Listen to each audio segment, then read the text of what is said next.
السلام عليكم ومرحبا بكم في القناة من جديد. اليوم نهار جديد ووصفة جديدة. فاليوم غادي نحطو واحد الطبق ديال مكرونة من اسهل ما يكون، كتجي سهلة وكتاخد لينا وقت بسيط، يعني ما كنتاخدش لينا الوقت بزاف. يلا نتوكلوا على الله ونبداو طبقنا ديال اليوم.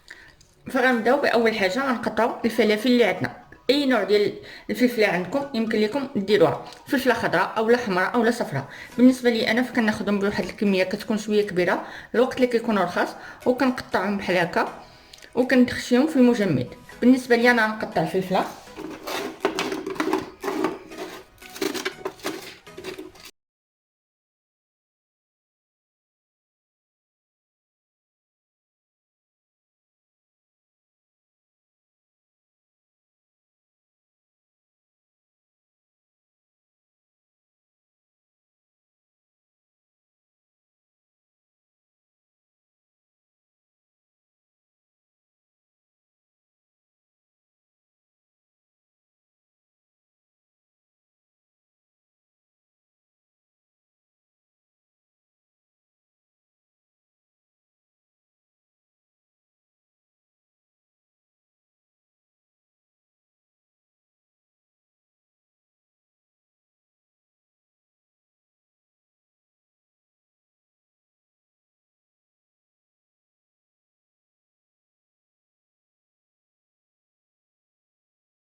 وغنضيف هنا نص علبه ديال الفطر معلب شامبينيون.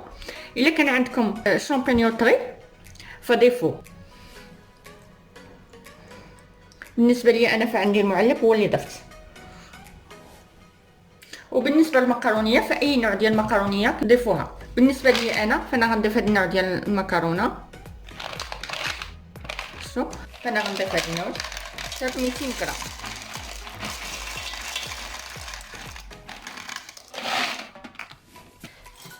دابا هنا غنضيف الملحه. الملحه كتبقى حسب الذوق.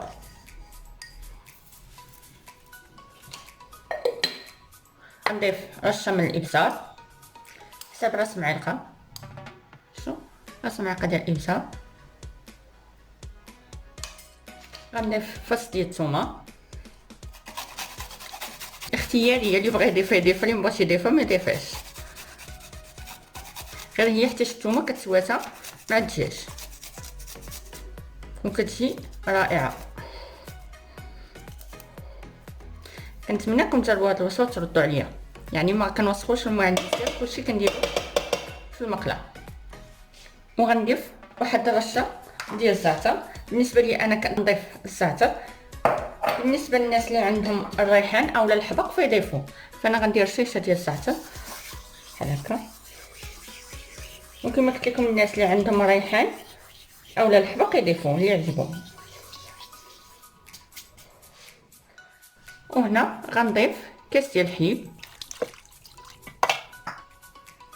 وغنضيف كاس ديال الماء. دابا الخلطه ديالنا ديال الدجاج والفلافل والمكرونه فغطيب في الخلطه ديال الحليب وديال الماء، فراه غتجي كريميه اكثر ما كتوقعوا. ونخلطوا العناصر اللي عندنا وغنحطوا المكرونه ديالنا فوق النار على درجه الحراره متوسطه، يعني على نار متوسطه، ومره مره نخلطوا باش ما تلصقش لينا المكرونيه وكذلك ما يلصقش لينا الدجاج.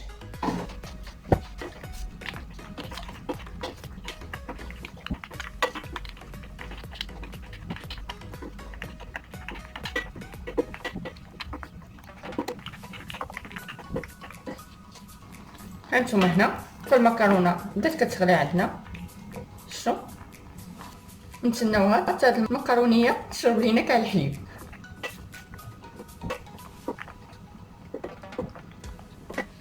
هانتوما هنا شو في المقرونيه اولا لي بات فاش شربت لينا الحليب والماء. شو نحاولوا نخلطوا مره في نفس الوقت غنحضروا الكريمه.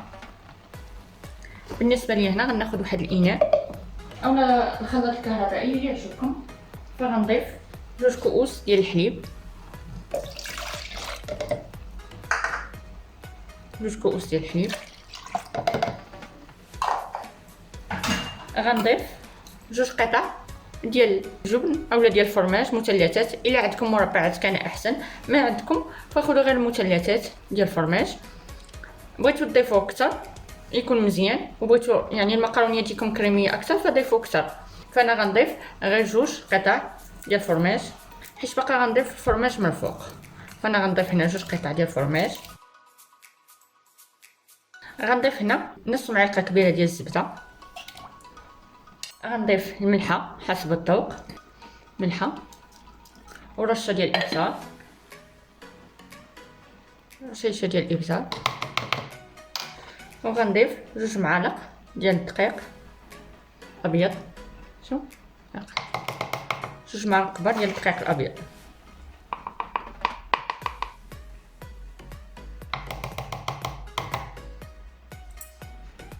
دابا نخلطو كلشي بالخلاط حتى تندمج عندنا كاع هاد الخليط يندمج عندنا.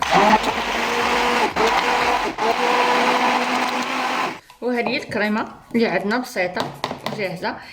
بالنسبه لي انا فضلت انني نضيف هاد الكريمه حيت ماشي كاع الناس كتكون عندهم الكريمه ديال الطبخ في الدار. كما قلت لكم ماشي كاع الناس كتكون عندهم الكريمه ديال الطبخ في الدار.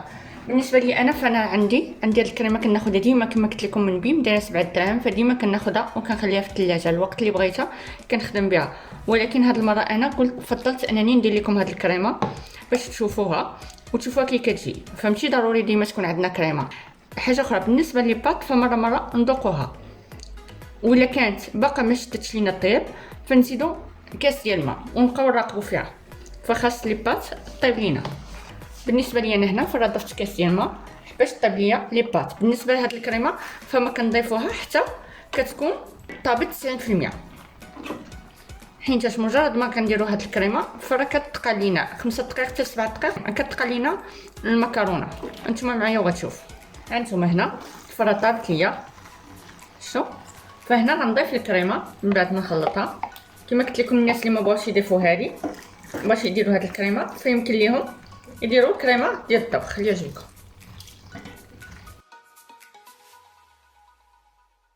شوف مجرد ما كنديروها كتعقد لينا.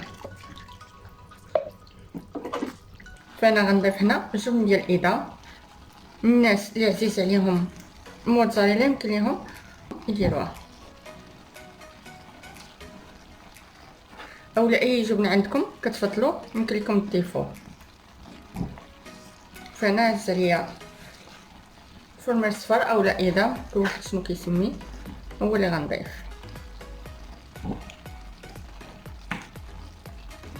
هانتوما من بعد ما هذاك الفرماج داب شوف اولا الفرماج ديال الايدام داب لينا. هانتوما شوف كي كتبان كريميه. بالنسبه ليا فهاد الطبق كيستحق التجربه. كنتمنىكم انكم تجربوه وتردوا عليا خبر. بالنسبه للوقت اللي اخذ ليا ف 15 دقيقه. هانتوما لي بات اللي صايبنا اليوم حطيتها في الطبق ديال التقديم. هانتوما فكيف كنتمنى وصفتنا ديال اليوم تكون نالت اعجابكم وغادي تعجبكم ان شاء الله. ما تنسوش تبارطاجيوها مع الاهل والاصدقاء. دمتم في رعايه الله والى اللقاء في وصفه قادمه ان شاء الله.